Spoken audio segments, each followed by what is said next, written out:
Olá, irmãos da Igreja Batista em Ceilândia, Pastor Gilberto. Era para nós nos encontrarmos pessoalmente, mas infelizmente, em função da pandemia, isso não foi possível. Então, esse nosso encontro está sendo via vídeo. E o tema que eu quero trazer para vocês hoje é cosmovisão cristã.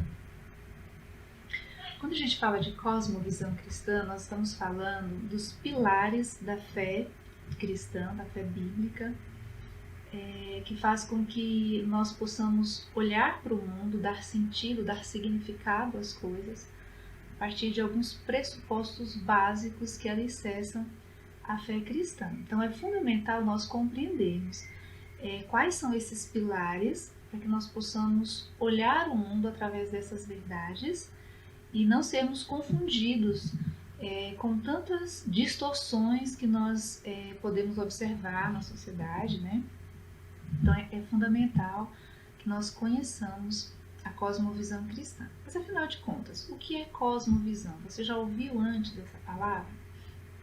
Cosmovisão vem de cosmo, o prefixo aí cosmo significa mundo.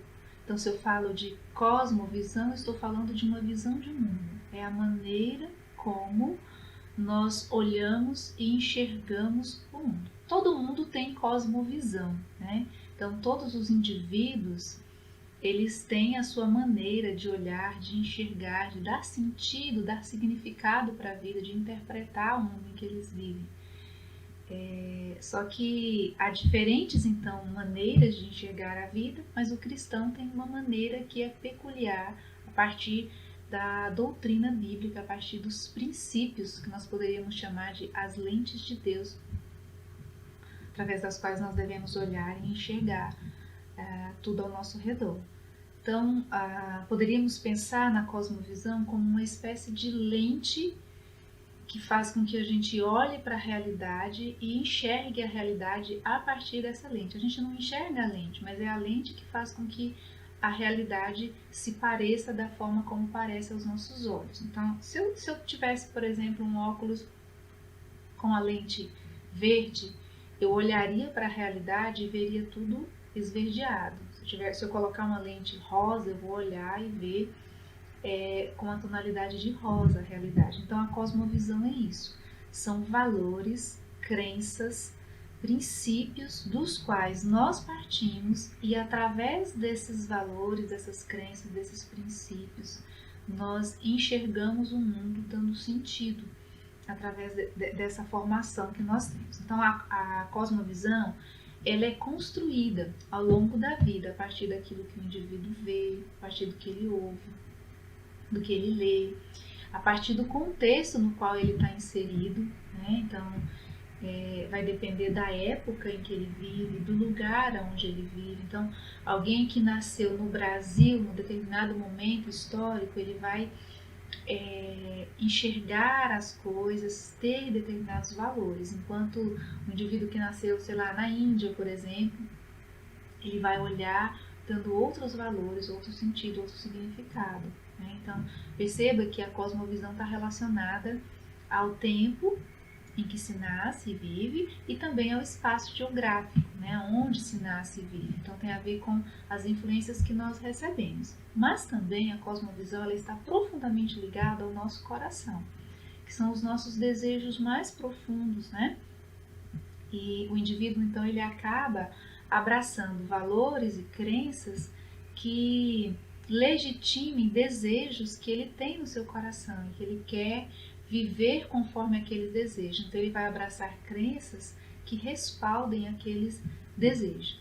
Então, a partir da cosmovisão, nós podemos entender uma espécie de narrativa que é construída para dar sentido, para dar significado e para embasar as atitudes do indivíduo. Então, a gente poderia dizer que cada indivíduo tem a sua forma, tem a sua cosmovisão, tem o seu jeito de enxergar o mundo. Mas nós vamos ter algumas cosmovisões mais elaboradas, né? E que vão influenciar através de ideias a a mentalidade das pessoas. E aí, o nosso objetivo hoje é apresentar a cosmovisão bíblica. Mas antes de nós apresentarmos a cosmovisão bíblica, eu quero mostrar para vocês que há algumas ideias, algumas crenças que estão bem presentes na nossa cultura, na nossa época, na nossa sociedade hoje, e que influenciam bastante, inclusive influenciam muitos cristãos, apesar de essas ideias não terem nenhuma relação com a fé cristã. Pelo contrário, elas são até contrárias, opostas à fé cristã. Mas sem perceber, muitas pessoas que se dizem cristãs são influenciadas por essas ideias. Eu vou falar rapidamente sobre algumas dessas ideias, para depois nós falarmos sobre quais são os pilares então da fé bíblica, a fé cristã. Então, uma dessas ideias presentes na nossa época é o relativismo. O que é o relativismo? É aquela ideia de que não existe uma verdade absoluta. Não existe o certo e o errado que seja universal, que valha para todo mundo. Então você já deve ter observado que é muito comum as pessoas da nossa época acharem que cada indivíduo tem o direito de ter a sua própria verdade. Então se a gente fala um tema, por exemplo, sobre o aborto, você é contra ou é a favor do aborto? Muitas pessoas vão responder que elas depende, cada um tem o direito de ter a sua própria opinião. Então, eu posso ser contra o aborto, mas eu vou defender o direito do outro de ser a favor e vice-versa, né? Porque as pessoas têm uma ideia de que não existe uma verdade que seja única, universal, válida para todos os indivíduos. Mas cada indivíduo tem o direito de construir e escolher, né, a sua própria verdade, a sua própria forma de enxergar aquele assunto. Então é o que nós chamamos de relativismo. A verdade é relativa, não existe uma verdade, uma moralidade absoluta. Uma outra ideia presente na nossa época é o que nós chamamos de hedonismo. O que vem a ser isso? É a ideia de que nós estamos nesse mundo para desfrutar dele, né? Então nós devemos buscar todas as formas de prazer, fugir do sofrimento a todo custo e buscar o prazer, buscar satisfazer os nossos desejos e ter uma vida sem sofrimento e muito prazerosa. Daí a busca por entretenimento, por todas as formas que satisfaçam os nossos desejos por satisfação, né? A ideia de que então nós existimos para desfrutar desse mundo. Uma outra ideia é a ideia da bondade humana, a ideia de que o ser humano ele é naturalmente bom. Aquela ideia do Rousseau, um pensador lá do iluminismo, né, de que o ser humano ele é bom por natureza, é a sociedade que o corrompe. Então, há uma lógica aí que diz o seguinte, que todos nascem bons. Então, as crianças elas são inocentes, elas são boas naturalmente, mas à medida que elas vão crescendo, se desenvolvendo na sociedade, elas vão aprendendo a maldade, então elas se tornam pessoas más. Outra ideia é a ideia de que a educação ela vai redimir as pessoas, ou seja, se existem pessoas más, pessoas capazes de cometer, fazer coisas erradas, cometer crimes, né? É porque essas pessoas elas não foram bem educadas. Se elas forem bem educadas, então se elas forem reeducadas, né, até a ideia do processo de reeducação, elas serão pessoas boas, porque lá no fundo existe uma bondade natural no ser humano. Então a educação pode trazer isso, pode assegurar isso. E aí a gente vê muita gente defendendo esse tipo de coisa por aí, como sabe? Por que o Brasil está assim, está ruim, né? Por que existe tanta criminalidade, tanta corrupção, tanta desigualdade social? Então todos os problemas, normalmente as pessoas vão dizer o seguinte, não, tem que melhorar a educação. Se houver uma educação de qualidade, pronto, então vamos resolver todos os problemas, né? Essa é outra ideia. Quer ver outra ideia? O panteísmo, que se manifesta de maneiras diferentes, mas que vai estar por aí influenciando muita gente. aquela ideia de que Deus é tudo e tudo é Deus. Deus está em toda parte e então você pode, a natureza é parte de Deus, né? Você vai ter muitas pessoas exaltando muito essa questão do naturalismo, da exaltação da natureza, né? Sai por aí abraçando árvore, como se houvesse, como se a divindade estivesse diluída em toda a criação.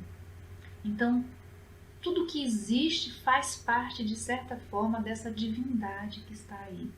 Então a gente precisa respeitar a natureza e respeitar as outras pessoas, porque as outras pessoas também são parte desse divino. Essa é uma visão que permeia diversas religiões aí e a mentalidade de muitas pessoas. Outra ideia é o existencialismo.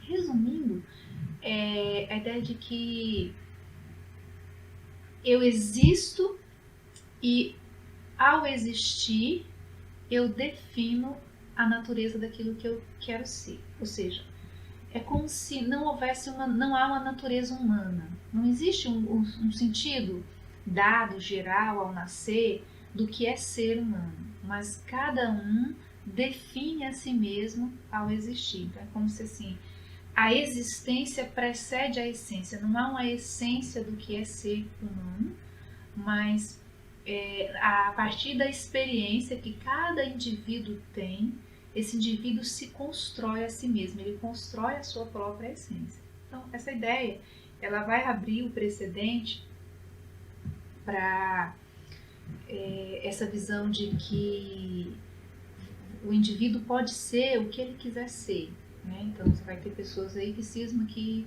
ele é um gato. Então ele vai se comportar como gato, ele é um cachorro, ele pode se comportar como um cachorro, se alimentar como um cachorro. Ou a ideia de que ninguém nasce homem, mulher, né? Mas cada um escolhe, define. Eu defino aquilo que eu quero ser. Se eu tenho um corpo de mulher, mas eu quero ser homem, eu vou dizer que eu sou homem e as pessoas têm que respeitar isso, porque na minha experiência e nas minhas escolhas, nas minhas particularidades, eu vou definindo a essência daquilo que eu sou, porque essa essência não é dada no meu nascimento, mas ela é construída por mim, né? Então, o existencialismo vai lançar a base para esse tipo de comportamento que nós temos hoje aí. Uma outra, embasando todas essas ideias aí, nós vamos ter aquilo que nós chamamos de antropocentrismo. O que vem a ser isso? Antropo, homem. Então, antropocentrismo é o homem no centro de tudo. Quando eu falo homem aqui, eu não estou me referindo ao sexo masculino, mas ao ser humano em geral. Então, é a ideia de que a vida é sobre nós, seres humanos. Se a vida é sobre nós, se nós estamos no centro, se a existência é sobre nós, então cada um de nós tem o direito de viver, de fazer dessa existência o que ele quiser, para experimentar essa existência da forma como lhe agrada. Então é como se eu passo a ser o centro do meu universo, né? Então eu vou viver a vida conforme os meus desejos, as minhas vontades, conforme o meu próprio cronograma, porque a vida é a respeito de mim. Eu sou o centro de tudo, né? Então eu vou buscar, seja o prazer ou baseado em qualquer crença que eu tiver, eu vou viver a vida do meu jeito, porque a vida é minha e é a respeito de mim. Toda a existência é a respeito de mim mesma. Nenhuma dessas crenças tem qualquer fundamento bíblico, mas mesmo assim muitas igrejas estão deixando que essas crenças adentrem, né? E muitos cristãos estão sofrendo influência desse tipo de crença e acaba desenvolvendo um cristianismo não fundamentado nas escrituras, um cristianismo falsificado. E por isso que eu quero dar aqui alguns exemplos de como que essas crenças se manifestam até mesmo nas igrejas e por pessoas que se dizem cristãs, que estão frequentando igrejas, né? Então, um exemplo. Tu vê aquela pessoa que diz assim, estou procurando uma igreja que tenha a ver comigo, que se encaixe no meu perfil. Já viu isso? Qual é o pressuposto por trás dessa frase? O pressuposto é o relativismo e o antropocentrismo. Ou seja, o que é o relativismo? É aquela ideia de que não existe uma verdade absoluta, não existe uma verdade universal. Então, se não existe uma verdade universal, não existe uma igreja mais certa, uma igreja que ensina a verdade. Existem várias igrejas. Então, cada indivíduo, de acordo com os seus desejos, o seu perfil, as suas crenças, ele vai procurar uma igreja que lhe agrade, já que não há uma preocupação com a verdade, mas apenas uma preocupação em satisfazer os indivíduos dentro das suas subjetividades, né? Dentro das suas particularidades, percebe? Então, assim, eu não estou procurando uma igreja que ensine a verdade, estou procurando uma igreja que se encaixe no meu perfil, que me agrade, né? É como uma espécie de self-service religioso. Cada um vai procurar a religião que te satisfaça melhor. E o antropocentrismo está aí, obviamente, porque o indivíduo que parte desse pressuposto, ele não está preocupado em uma visão teocêntrica, ou seja, uma visão em que Deus seja o centro, mas ele está preocupado em se satisfazer, né? Então, é uma perspectiva de vida antropocêntrica, centrada no homem e não centrada em Deus. Quer ver um outro exemplo? Uma música que fez sucesso no meio evangélico na década de 90, ela começava assim: quero que valorize o que você tem. Você é um ser, você é alguém tão importante para Deus. Essa ideia de exaltar o ser humano, de falar que o ser humano é importante, que Deus me ama. Por que Deus me ama? Deus me ama porque eu sou importante, porque eu tenho valor. Então, é uma forma, uma tentativa de exaltar, de elevar o valor do ser humano, né? É uma visão antropocêntrica também, é uma visão centrada no homem, centrada no ser humano e não centrada em Deus. Um outro exemplo que eu coloquei aqui, eu vi um livro, o título era 31 Segredos de uma Mulher Inesquecível. Um livro dito cristão, né? Supostamente baseado, se eu não me engano, no livro de Ruth. E então apresentava 31 Segredos de uma Mulher Inesquecível. Vamos pensar só no título do livro, não precisa nem analisar o conteúdo. Por que uma mulher iria querer ser inesquecível? Porque ela quer ser importante, ela quer ser o centro das atenções. Por isso ela quer ser inesquecível, ela quer deixar sua marca, né? Ela quer que o seu nome seja reconhecido. Então a gente percebe aí o antropocentrismo, ou seja, essa centralidade da pessoa, a centralidade humana nessa perspectiva aí. As mensagens de autoajuda, elas são sempre antropocêntricas, né? Elas são sempre centradas no ser humano e não centradas em Deus. Porque elas sempre são voltadas para satisfazer desejos e interesses humanos e buscando essa força muitas vezes no próprio ser humano, ou no máximo buscando a ajuda de Deus, mas para atender os interesses humanos, né? Então a ideia básica desse evangelho, entre aspas, aí, antropocêntrico, né, centrado no homem, é que você pode usar a Bíblia e o Deus da Bíblia para conseguir realizar os seus sonhos de sucesso amoroso, sucesso profissional, financeiro, seu projeto de vida boa. Então a ideia é mais ou menos assim: você tem o seu projeto de vida centrado nos seus desejos, nos seus interesses. E aí você vai levar esse projeto a Deus e Deus vai ajudar você. Deus vai ser a espécie de fada madrinha, né? Deus vai ser a varinha mágica, o gênio da lâmpada, que vai realizar os seus desejos. Então perceba que a centralidade aí não está em Deus, a centralidade está no ser humano. Deus passa aí a ser manipulado, ou seja, Deus vai dar aquela força se você fizer as coisas do jeitinho certo, se você conseguir essa bênção divina, então você vai realizar o seu projeto de vida, ou seja, mas o objetivo é o eu, o objetivo é o ego, é o ser humano com o seu projeto de realização pessoal. Deus só vai ser o poder para viabilizar o projeto humano. Perceba como é uma cosmovisão antropocêntrica, centrada no ser humano. E isso vai estar presente em muitas igrejas, nas campanhas que se faz, né? Enfim, os motivos que muitas pessoas vão para a igreja, né? Então as pessoas estão, você está com um problema no casamento, vai lá para a igreja, Deus vai resolver. Ou seja, você vai buscar a Deus porque você quer conhecer a Deus, porque você quer conhecer a verdade, porque você quer glorificar a Deus, não. Você vai buscar a Deus porque Deus pode resolver o seu problema. Seja um problema no casamento, um problema de saúde, um problema financeiro, seja qualquer for, Deus resolve. Ou seja, você quer a solução do seu problema. O centro é você, não é Deus. Deus é só a ferramenta a ser utilizada aí.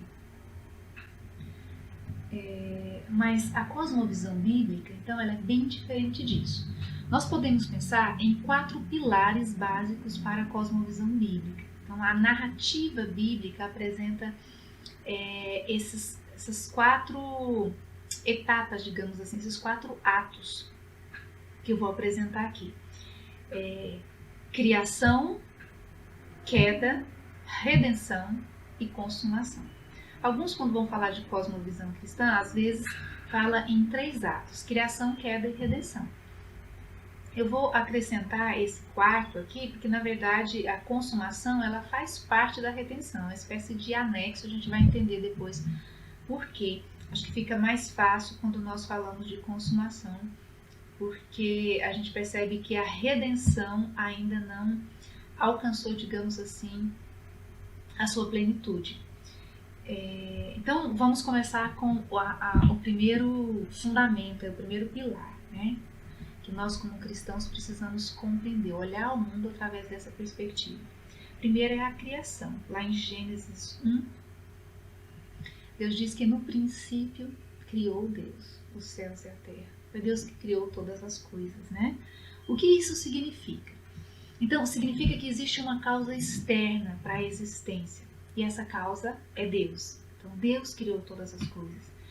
E existe também um propósito para a existência. Ou seja, quem criou, criou para um propósito. E existe absoluto.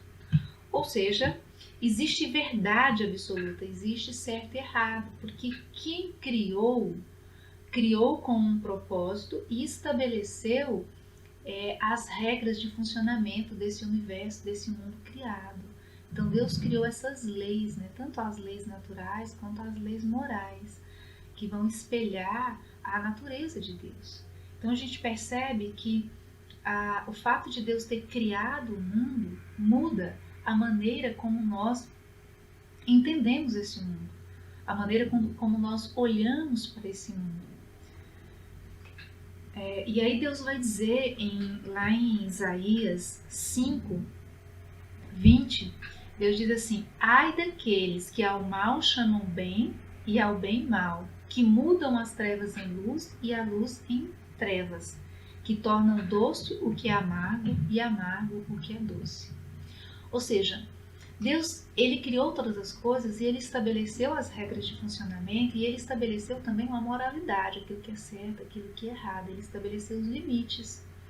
Nós que somos suas criaturas, nós não temos nenhum direito de chegar e querer inverter isso, chamar bem aquilo que Deus diz que é mal e chamar mal aquilo que Deus diz que é bem, chamar doce aquilo que Deus diz que é amargo e amargo aquilo que Deus diz que é doce, aquilo que Deus diz que é doce.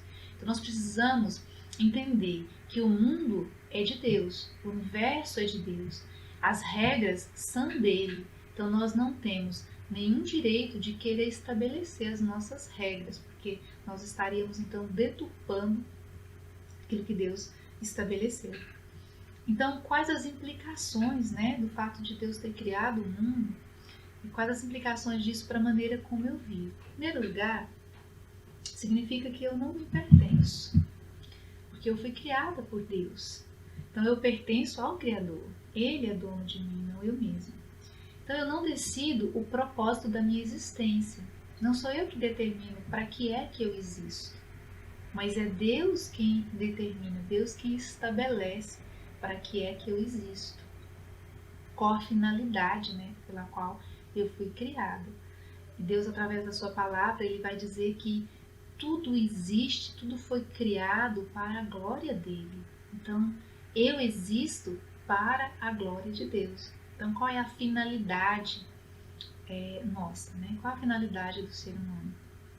É glorificar a Deus e alegrar-se em Deus, é desfrutar da glória de Deus e alegrar-se, espelhar essa glória e desfrutar dessa glória de Deus, né? Então, a gente percebe aí que é uma perspectiva teocêntrica.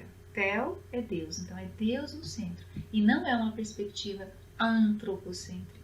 Nós existimos para Deus, não Deus existe para nós. Então eu não crio as regras morais, eu não dou palpite sobre o que é certo e o que é errado. Eu devo respeitar a criação de Deus. Aquela ideia, então, que as pessoas repetem por aí, meu corpo, minhas regras, né? Então, essa ideia cai totalmente por terra. Veja que eu não decido nem a velocidade das batidas do meu coração, eu não decido sobre a lei da gravidade. Então, nenhuma lei natural depende de mim. Por que eu vou achar que as leis morais dependem de mim, né? Eu não sou dona, o meu corpo não segue as minhas regras. Ele segue as regras estabelecidas por Deus. E do ponto de vista moral, se eu desobedeço, eu vou ter consequências. Da mesma forma que se eu desobedeço uma lei natural, como a lei da gravidade, né? Imagina que alguém resolva que vai desrespeitar a lei da gravidade. Então, eu moro no 7º andar, não gosto da lei da gravidade, então hoje eu vou sair pela janela do apartamento. Quer dizer, o fato de eu não gostar da lei da gravidade e querer desrespeitá-la não vai fazer com que ela deixe de existir. Essa lei vai estar lá e vai ter consequências sérias, ou seja, tentar sair pela janela do 7º andar vai ter implicações físicas graves, né, para o meu corpo. Então, da mesma forma, as leis morais, se eu não gosto das leis morais que Deus estabeleceu e eu tento modificá-las, vão ter consequências espirituais, né? Então, esse mundo que a gente vive está tão distorcido, tanto sofrimento, tanta deturpação, né? Exatamente porque as pessoas têm repetidamente desprezado as leis morais de Deus. E aí a gente vê as consequências nas famílias, né? Nos relacionamentos, as consequências emocionais dessas pessoas adoecidas emocionalmente, porque elas desrespeitam essas leis morais. Elas acham que o corpo é delas, a vida delas, elas têm o direito de viver como bem entendem, mas as consequências vêm. Então, a grande evidência do pecado é o homem querer ser Deus, é querer ser o centro do universo, imaginar que toda a realidade existe por causa dele. Então, imaginar que tudo existe para a minha glória, imaginar que tudo existe para me satisfazer e querer ser o centro das atenções, né? A gente observa que as crianças, desde pequenininhas, elas já são inclinadas a isso, elas querem, é a natureza pecaminosa ali, né? A gente vai ver depois. Elas querem ser o centro das atenções, elas querem que seja tudo sobre elas. E aí muitos crescem e continuam nessa ilusão de que tudo é sobre si mesmo, querem que o mundo gire em torno de si. É uma visão antropocêntrica, mas a Escritura nos diz que o correto é uma visão teocêntrica, é sobre Deus. Esse é o mundo de Deus, criado por Deus. Deus criou todas essas coisas. Então a doutrina da criação, ela implica na invalidade do panteísmo, ou seja, aquela ideia de que Deus é tudo e tudo é Deus, cai por terra. Por quê? O fato de Deus ter criado significa que a criação não é Deus, a criação é obra de Deus. Eu não posso confundir, por exemplo, um quadro com o seu pintor. O pintor é distinto, é diferente da obra. O quadro, ele tem alguma coisa do pintor, porque foi feito por ele. Mas o quadro não é a mesma coisa que o pintor. Então, da mesma forma, a natureza, né, toda a criação, ela expressa algo a respeito de Deus, de quem Deus é. Mas a natureza não é Deus. Então, nós não podemos adorar a natureza, adorar a criação, né, venerar a criação como se ela fosse o próprio Deus. Deus é uma pessoa e é distinto da sua obra, da sua criação. Então, a doutrina da criação também faz cair por terra, né, o existencialismo, que é aquela ideia de que eu existo e aí eu decido o que eu vou fazer da minha existência. Eu defino a minha essência no meu existir, nas minhas experiências, né, que vão validar aquilo que eu sou e eu vou me tornando o que eu quiser ser. Não é assim. Se Deus criou, Ele criou com uma finalidade. Ele criou e Ele estabeleceu o propósito. Então é Deus quem estabelece o propósito e a finalidade para a qual nós fomos criados. Então nós precisamos nos submeter à realidade de Deus e não querer criar a nossa própria realidade, como se nós fôssemos Deus. E também o relativismo cai por terra. Aquela ideia de que não existe verdade absoluta. Como não existe? Deus estabeleceu. Deus é a fonte, Deus é essa verdade absoluta e Ele vai estabelecer as regras, o que é certo e o que é errado na sua criação. E, obviamente, do antropocentrismo, né? A ideia de que tudo existe em função de nós. Não, nós não somos o centro da criação. Nós não somos o centro do universo. Deus é o centro do universo. Né? Nós somos criação de Deus. O segundo pilar da fé cristã é a doutrina da queda. Lá em Gênesis 3,17, Deus diz: maldita é a terra por tua causa. E essa maldição aí tem relação com a queda do homem. Quando fala de queda aqui, nós estamos falando do pecado, aquele primeiro pecado lá no Éden, né, o primeiro casal que pecou, e por aquele pecado a maldição chegou a todos nós. Então toda a criação foi afetada por causa do pecado original, né? Alguma coisa se quebrou. E todos nós percebemos que nós vivemos num mundo que não é aquilo que ele deveria ser. A gente está sempre com aquela sensação de que as coisas não deveriam ser assim, né?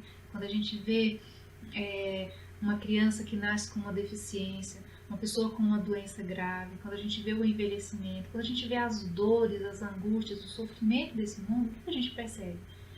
Que não era para ser assim, né? A gente logo entende que tem alguma coisa que está fora do lugar, alguma coisa que está quebrada, né? Então é por causa do pecado, o pecado de Adão que afetou não só nós, seres humanos, mas afetou toda a criação de Deus, toda a natureza foi afetada, a terra foi amaldiçoada por causa do pecado.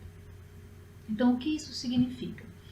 Significa que esse primeiro homem, Adão, né, pecou, ele se rebelou contra Deus e a Escritura vai nos ensinar que todos pecaram em Adão. Adão é o nosso representante. Como representante, aquilo que ele fez vale para todos nós. Então todos nós já nascemos debaixo do pecado. Por isso que uma criança, antes dela saber discernir o bem e o mal, ela já sabe fazer o mal, né? Ela já sabe ser egoísta, segurar com força as coisas. A gente não precisa ensinar o mal para a criança. Então, aquela ideia de que o ser humano é naturalmente bom não encontra nenhum respaldo na Escritura e nem na realidade. Basta nós observarmos para nós percebermos como que o ser humano, desde a mais tenra idade, ele já é pecador, ele já tem uma tendência para o mal, ele já é centrado em si mesmo. Então, o problema do pecado, ele é muito grave. Nós ofendemos a santidade de Deus e por isso a penalidade, né, é capital, é pena de morte. E o problema do pecado, ele é abrangente, ou seja, nós fomos afetados em toda a nossa estrutura, né, na totalidade do nosso ser, e toda a natureza também foi afetada. Então nós vivemos num mundo caído, torto, desajustado. O Francis Schaeffer tem uma frase que eu acho que resume bem isso. Ele diz o seguinte: o homem, em primeiro lugar, está separado de Deus. Segundo, está separado de si mesmo. Daí os problemas psicológicos da vida. Terceiro, está separado dos outros homens. Daí os problemas sociológicos da vida. Quarto, está separado da natureza. Daí os problemas ecológicos. Então nós estamos separados de Deus, é o nosso problema espiritual, né? Estamos separados de nós mesmos, divididos em nós mesmos, né? Então a gente tem dificuldade até de entender quem nós somos, o que a gente quer. Uma hora a gente quer uma coisa, outra quer outra, né? Então a nossa divisão interna e as nossas dificuldades de relacionamento, a separação do próximo, os nossos problemas, inclusive em relação ao meio ambiente, à natureza, a forma como nós não cuidamos, né? Tem a ver com essa nossa natureza afetada pelo pecado, né? Nós fomos afetados em toda a nossa relação com o meio, com os outros, com Deus e com nós mesmos. Quais as implicações, então, para a maneira como eu vivo? Significa que eu não estou imune ao sofrimento. Então, o cristão que entende essa verdade, ele sabe que ele vai sofrer. O sofrimento não é algo que nós podemos evitar. Naturalmente, viver nesse mundo implica sofrer. Por causa da queda que afetou toda essa estrutura. E todos nós caminhamos para a morte. Então, inclusive nós estamos caminhando para a morte. Nós estamos em processo de envelhecimento, né? Nós estamos em processo de caminhar para a morte. Então, as coisas vão cada vez mais, nosso corpo vai se deteriorando, né? É um processo contínuo para nos lembrar da maldição que foi lançada sobre nós, sobre a terra, por causa do pecado de Adão. Essa condição que a gente vive. Significa que as pessoas ao meu redor, elas vão me magoar.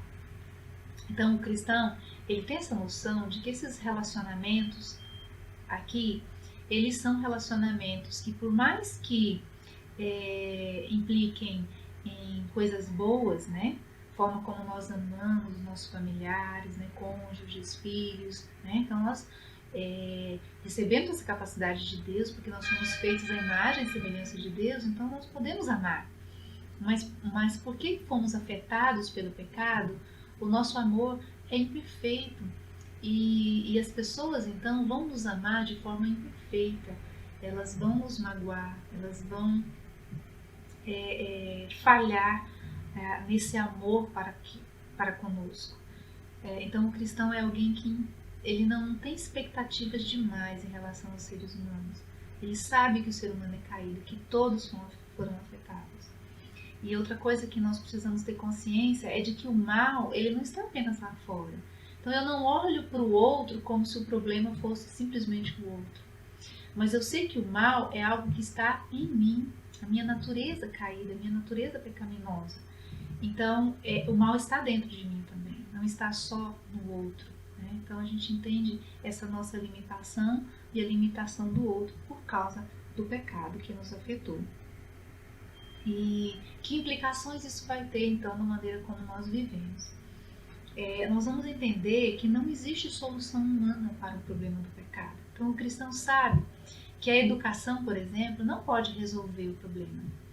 Não adianta ensinar, instruir a criança, não adianta construir escolas muito sofisticadas, os melhores professores, os melhores livros, os melhores instrumentos de educação, porque isso não é capaz de resolver o problema que está no coração que foi afetado pelo pecado, separado de Deus, coração voltado para si mesmo, né? Então, somente a solução de Deus, é Deus que vai dar essa solução, a gente vai ver depois no terceiro pilar. Então, mas a educação não pode resolver.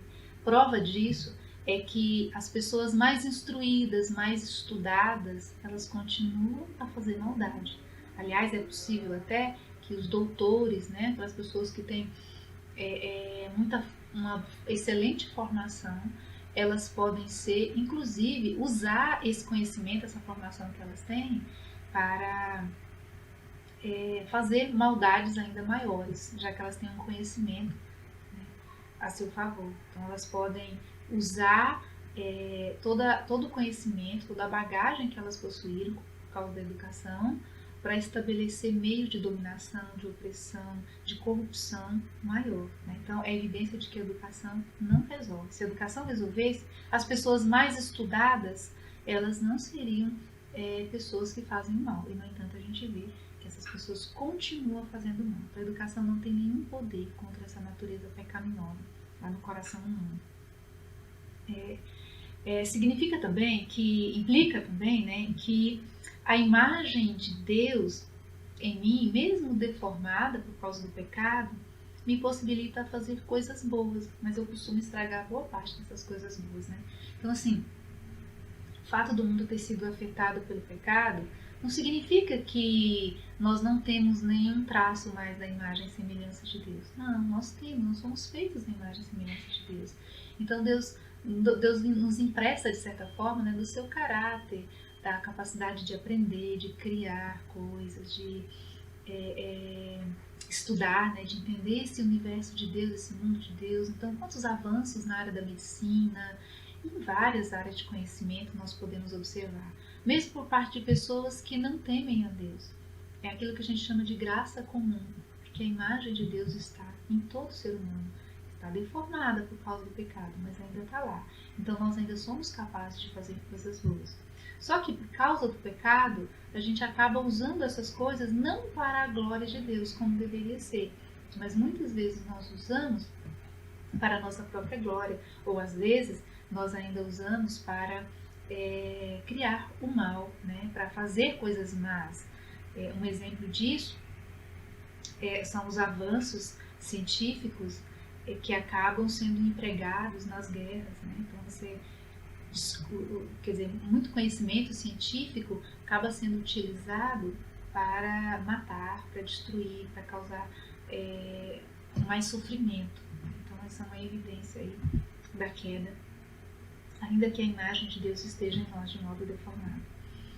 Eu ainda desejo Deus, mas costumo buscá-lo nas criaturas, sou idólatra. Né? Essa é uma outra consequência, ou seja, nós fomos feitos para Deus. Como disse Santo Agostinho, tu nos criastes para ti mesmo e nosso coração não encontra descanso enquanto não descansa em ti, enquanto não se acha em ti. Né? Nós somos feitos para Deus. E enquanto nós não nos encontramos em Deus, enquanto o nosso relacionamento com Deus não é refeito, nós estamos inquietos. E é mais ou menos isso que a gente observa.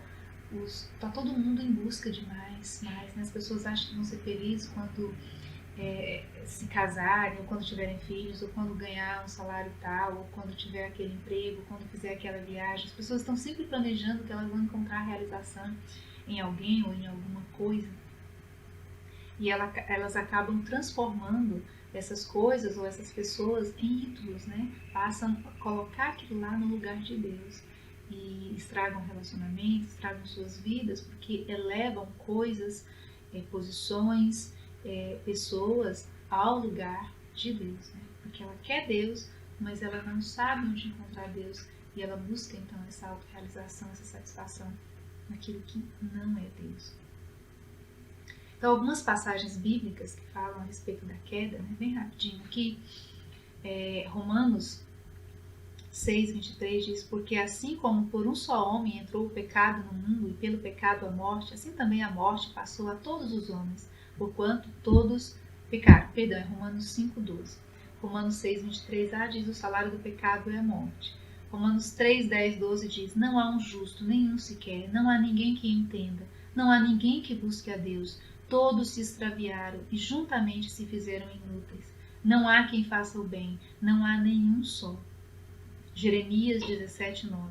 Enganoso é o coração, mais do que todas as coisas, e desesperadamente corrupto. João 8:34. Replicou-lhe Jesus: em verdade vos digo, que todo aquele que comete pecado é escravo do pecado. Então a doutrina da queda invalida a ideia de que o homem é bom, né? E aquela ideia de que a educação pode nos redimir, não pode.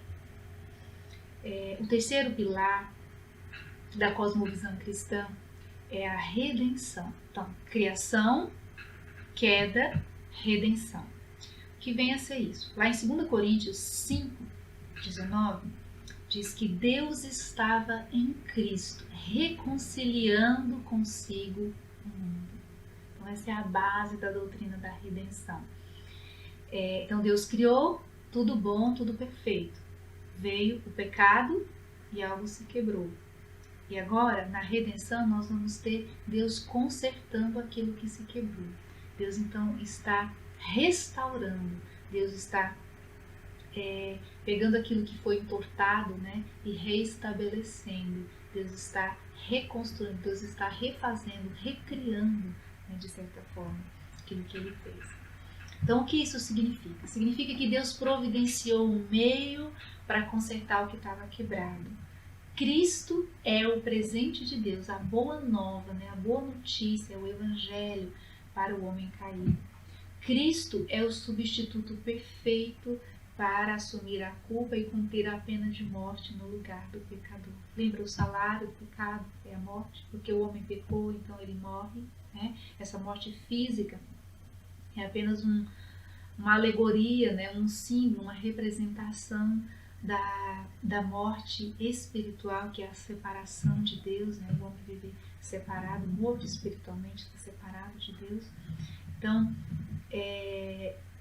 Cristo vem como um novo representante. Se Adão foi aquele primeiro representante que, por causa dele, ele trouxe maldição para todos nós, para toda a humanidade, Cristo é esse segundo Adão, esse segundo homem, esse segundo representante que vem para que, por causa dele, todos aqueles que creem, aqueles que são chamados segundo o seu propósito, sejam reconciliados com Deus, saiam da morte para a vida e passem a experimentar então uma nova natureza, uma nova vida por meio do sacrifício de Cristo, porque Cristo vai e paga a pena que estava estabelecida.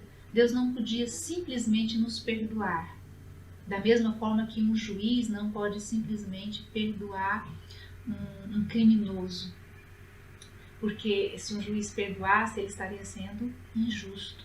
A pena precisa ser cumprida. Então Deus, para ser justo e misericordioso ao mesmo tempo, o que ele faz? Ele se faz homem e assume a nossa dívida, assume a nossa culpa, paga a pena de morte. Ele morre no nosso lugar para nos dar vida. Então, aqueles que estão em Cristo, eles saíram daquela representação de Adão e agora eles são representados por Cristo. Então, há uma nova natureza aí, né? Então, a salvação ela está disponível para todo pecador que crê e recebe a Cristo. Quais as implicações para a maneira como eu vivo? Eu devo ter consciência sobre a gravidade do pecado. A culpa é real, tanto que Cristo teve que morrer por causa do meu pecado. Eu devo aceitar esse presente de Deus, Cristo, a salvação da condenação eterna. E eu alegro-me por saber que Deus olha para mim e vê Cristo. Então Deus está satisfeito comigo, não pelas minhas obras, mas pela obra de Cristo. Porque Deus olha para mim e ele vê o seu Filho, ele vê Cristo. Porque quando Deus olhou para Cristo lá na cruz, ele viu o meu pecado. E por isso ele derramou toda a sua ira sobre Cristo lá na cruz. Então Deus não está irado comigo. Não porque eu sou boazinha, não porque eu sou melhor, mas porque eu estou em Cristo. Então somente por meio de Cristo nós podemos escapar da ira de Deus, do julgamento de Deus, né?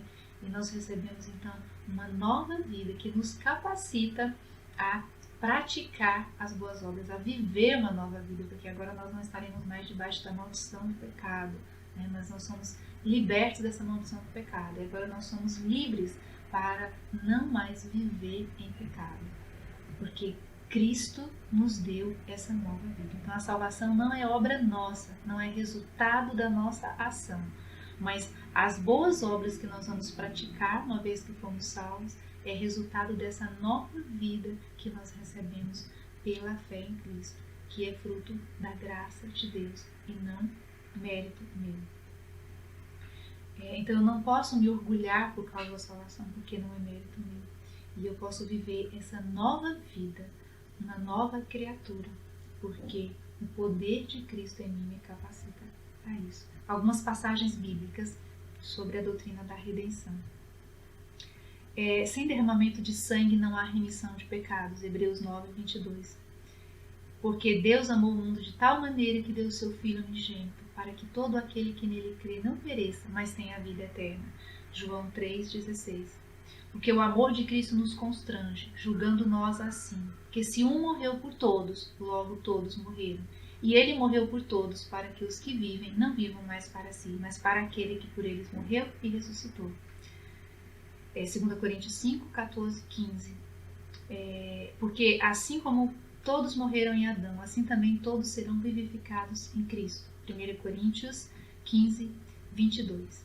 Se, pois, fostes ressuscitados juntamente com Cristo, buscai as coisas que são de cima, onde Cristo está assentado à destra de Deus. Pensai nas coisas que são de cima, e não nas que são da terra, porque morrestes e a vossa vida está escondida com Cristo em Deus. Quando Cristo, que é a nossa vida, se manifestar, então também vós vos manifestareis com Ele em glória. Colossenses 3, 1-5. Então, a doutrina da redenção, ela invalida a ideia de que o homem pode redimir a si mesmo. Aquela ideia de que a educação pode nos redimir, né? Cai por terra, porque foi preciso o próprio Deus vir e intervir na nossa história. Então, nós não podemos melhorar. A solução não está em nós, né? Cai por terra toda aquela coisa de autoajuda, porque a gente precisa de uma ajuda que é externa, a ajuda de Deus. Consumação. Lá em Apocalipse 21:5 diz: eis que faço novas todas as coisas. O que isso significa? É aquilo que os teólogos chamam de já e ainda não. Porque a obra de Cristo, ela já foi consumada lá na cruz. Essa redenção, essa ação de Deus de consertar o problema do pecado, de resolver o problema do pecado, né? Ela já foi consumada lá na cruz. Eu já nasci de novo, eu recebi essa nova vida espiritual, mas eu ainda habito um corpo que é mortal, é corruptível. Eu ainda vivo num mundo que está sujeito ao sofrimento. Ou seja, eu já fui salva, mas ainda não experimentei a glorificação, né? Eu já estou justificada diante de Deus, mas a imagem de Cristo ainda não foi completada em mim. Eu já recebi vida espiritual e estou livre da morte eterna, mas meu corpo ainda está sujeito à morte física. Então, mas haverá um dia, haverá um tempo, quando tudo estará completo, né? E isso vai acontecer depois da segunda vinda de Cristo, quando Ele vai restaurar todas as coisas, né? Então, quais as implicações disso para a maneira como eu vivo? Saber o futuro me dá condições de viver o presente com alegria e esperança. Eu posso experimentar as dores de agora, o sofrimento de agora, eu posso experimentar a expectativa da morte sem entrar em pânico, sem entrar em desespero. Por quê? Porque eu tenho uma esperança além dessa vida, né? Então, todas as minhas fichas não estão aqui nesse mundo. Eu sei que a vida é muito mais ampla, é muito mais além, né? O projeto, a história escrita por Deus, eu já sei o final dela. E eu sei que nesse final eu estarei com Deus. Então, portanto, qualquer sofrimento, qualquer dificuldade que eu enfrente aqui, não pode roubar a minha alegria. Então, eu vivo nesse mundo como quem não ambiciona esse mundo, porque o meu coração está nas coisas de Deus, nas coisas celestiais, nas coisas que são do céu. Então, eu não posso me calar nesse mundo diante dessa esperança que eu tenho, porque eu convivo com pessoas sem esperança, pessoas que não conhecem essa verdade. E eu devo, então, comunicar a elas essa boa nova, essa boa notícia, levar a esperança para os perdidos. Algumas passagens bíblicas que falam, então, sobre a doutrina da consumação. Porque sabemos que toda a criação geme e está juntamente com dores de parto até agora. E não só ela, mas nós mesmos, que temos as primícias do Espírito, também gememos em nós mesmos, esperando a adoção, a saber, a redenção do nosso corpo. Romanos 8, 22-23. E Deus limpará de seus olhos toda lágrima, e não haverá mais morte, nem pranto, nem clamor, nem dor, porque já as primeiras coisas são passadas. Apocalipse 21:4. Porque convém que isto que é corruptível se revista da incorruptibilidade, e que isto que é mortal se revista da imortalidade. 1 Coríntios 15:53. Onde está, ó morte, o teu aguilhão? Onde está, ó inferno, a tua vitória? Ora, o aguilhão da morte é o pecado, e a força do pecado é a lei. Mas graças a Deus que nos dá a vitória por nosso Senhor Jesus Cristo. 1 Coríntios 15:55-57. Então, todas essas passagens nos falam dessa esperança futura, de que nós aguardamos, né? Que Cristo vá consumar todas essas coisas. Paul Tripp diz o seguinte: minha alegria não está algemada às circunstâncias ou relacionamentos adjacentes. eu não preciso ter o meu coração arrastado para onde eles vão. Então essa perspectiva faz com que as dores, as circunstâncias desse mundo não arraste o nosso coração e a nossa alegria, porque a nossa alegria está guardada em algo que é eterno e ela não pode ser perdida. Então, por mais que nós tenhamos tristezas temporárias, essas tristezas temporárias do dia a dia aqui não afetam a nossa esperança maior, a nossa alegria eterna. E ele continua: eu não preciso negar nem minimizar a realidade para me sentir bem, porque ele, Deus, invadiu minha existência com sua glória, e eu posso descansar, mesmo na ruína, entre o já e o ainda não. Então, a doutrina da consumação, ela invalida a ideia de que esse mundo é um lugar para desfrutar. Lembra o hedonismo, entende que nós estamos aqui para desfrutar esse mundo? Então, para o cristão, esse mundo é muito mais como um campo de batalha do que um parque de diversões, né? Então, não é um lugar para ser desfrutado. Claro que isso não quer dizer que nós não possamos desfrutar das alegrias que Deus nos concede, das oportunidades de nos alegrar diante da criação de Deus, né?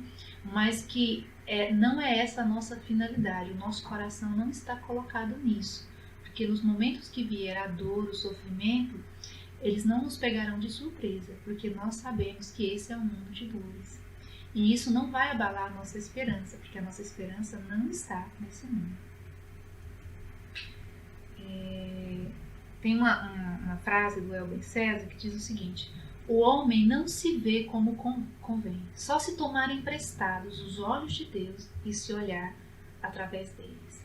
Então, nós precisamos aprender a olhar para nós mesmos, olhar para as nossas circunstâncias, olhar para a nossa realidade a partir da perspectiva de Deus. Nós precisamos, de certa forma, dos olhos de Deus emprestados, né? E a doutrina cristã expressa na Bíblia são essas lentes de Deus emprestadas a nós, né? Por meio dos profetas, dos apóstolos e o próprio Deus encarnado, né? Jesus Cristo, o Deus homem. São através dessas lentes reveladas nas Escrituras que nós temos que olhar para a vida, olhar para o mundo. Então, a doutrina cristã, ela oferece uma cosmovisão que é universal, ou seja, serve para qualquer época, serve para qualquer sociedade, seja lá na Índia, no Japão, na China, no Brasil, nos Estados Unidos, seja lá no primeiro século, seja no século XXI. O cristão, ele olha a partir de lentes que faz com que nós tenhamos, se nós nos encontrássemos com os cristãos lá do primeiro século, se nós nos encontrarmos com cristãos que vivem em outra parte do mundo, nós temos muito mais afinidade com essas pessoas, mesmo sendo de outro lugar ou de outra época, do que com as pessoas que são desse mundo, porque nós temos em comum uma mesma fé, uma mesma esperança, uma mesma cosmovisão, e nós então somos de um outro mundo, de uma outra pátria, né? A nossa esperança é de um outro mundo, a nossa cidadania não é desse mundo aqui. Então é por isso que a cosmovisão cristã, ela é atemporal, porque é a forma como Deus estabeleceu a realidade, como Ele vê a realidade, como Ele nos permite ver através dessas lentes dele. E a pergunta que fica então é: com que lentes você vai olhar o mundo? Você vai olhar para a vida a partir das ideias que estão por aí na nossa sociedade, ou você vai olhar através das Escrituras? Que Deus, minha oração é que Deus abra os seus olhos, que Deus nos dê a capacidade de enxergar através das Escrituras, para que nós possamos olhar como quem tem esperança e não como quem está em desespero, não como quem só tem essa vida, esse mundo, essa realidade. Amém? Que Deus abençoe você.